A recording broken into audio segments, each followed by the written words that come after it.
I'm John Logan, and I wrote the play Red.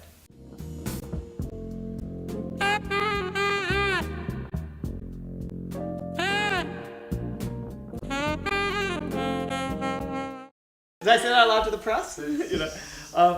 No, it's look. I've had a great career writing movies, and it's a fantastic job. But it's ironic because I just sort of fell into it. I fell in love with Shakespeare when I was 8, and when that happens to an 8-year-old, that becomes your life. And I'm just a theater rat. I was a starving playwright for 10 years, before I wrote my first movie. So I think I take a certain joy in that people look at Red as such an anomaly in my career, but really it's coming back to the very thing I started doing.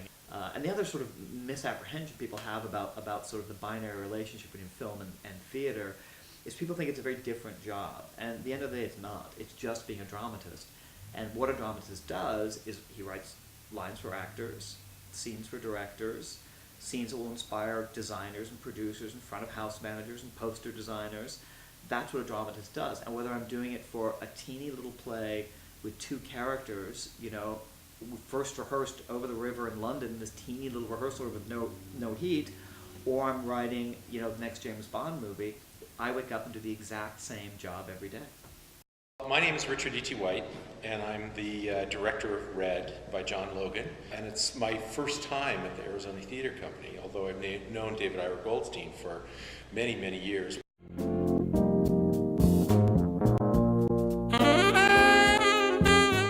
Every play, you have to build a bridge between yourself and the play. And for me, my task always, first and foremost, is to find out how I can fall in love with this play. And the way I fell in love with this play was when I got to the point in the very first scene where Rothko says to Ken, have you read Aeschylus? Have you read Schopenhauer? Have you read Shakespeare? Have you read Nietzsche? Have you read all these? And I just laughed out loud because I have that conversation with my directing students every year. What do you see? Wait.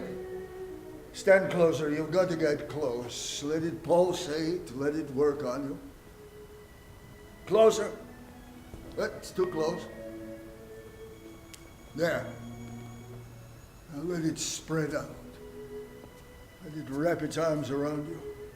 When I was first telling people that I was writing a play about Mark Rothko, and they asked, how many characters, how much was life? I said, no, it's 2 characters, 1 room. Mm-hmm. All my friends, you could see them getting pale because what they feared is it was going to be a very serious art history lecture. It was going to be 2 guys talking about Goya, and that's not what the play is. The play to me is a father and son play. It's a play about relationships, fathers and sons, artists and students, mentors and proteges. In a way, it's a work play, because you see the guys doing what painters actually do. And when I was writing it, I got a chance to hang out with some painters I know, and I got to go into the studio and see, well, what is it? Because I had very sort of romantic notions about what being a painter was, and they were sort of Byronic, and everyone wore capes, and it was very sort of 19th century imagery. And that's not what it is. It's messy, it's gritty, it's sweaty, it's dirty. They're mixing the paint colors, and they're throwing in eggs and vodka and sand and anything to make the new pigments. They're stretching canvases. So it's, I bruised my knuckles writing this play, getting into all that.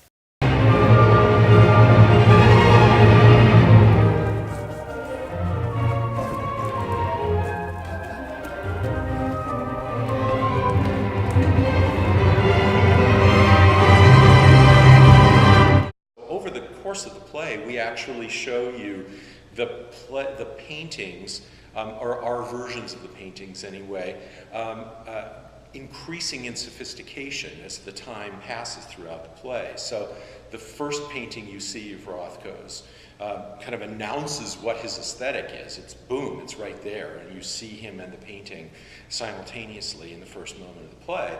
But then over the course of the play, as you see, there's a story that's told visually through the paintings, all the way to the paintings in the last scene, that I think will, that will tell people what they need to know about Rothko.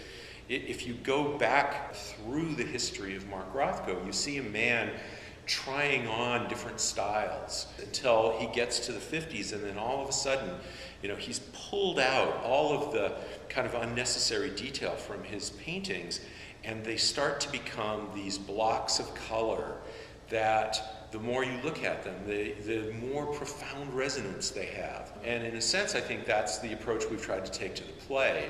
Coming to the play should be like going to a Rothko painting. The first time I saw Rothko's work, particularly the Seagram's murals, which is about what Red is about, I was struck by one thing above anything, which was how sad they are. There's a lot of words you could use, a lot of adjectives you could use to describe those paintings.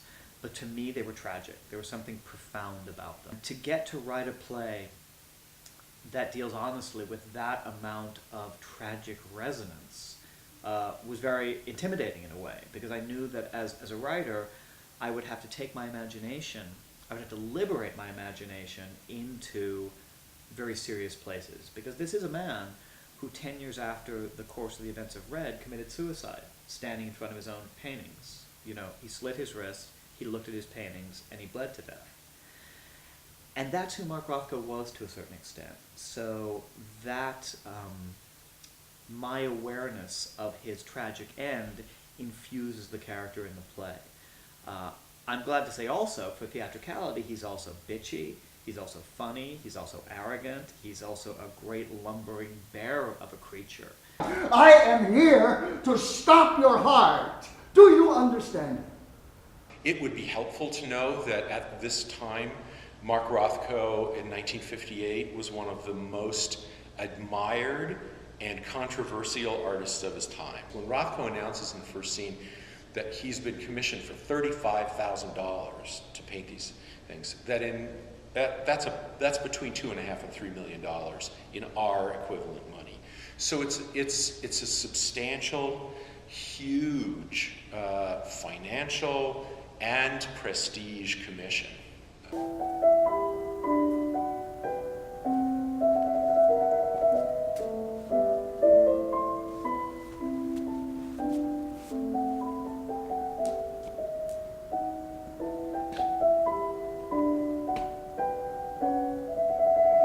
What do you see? Red.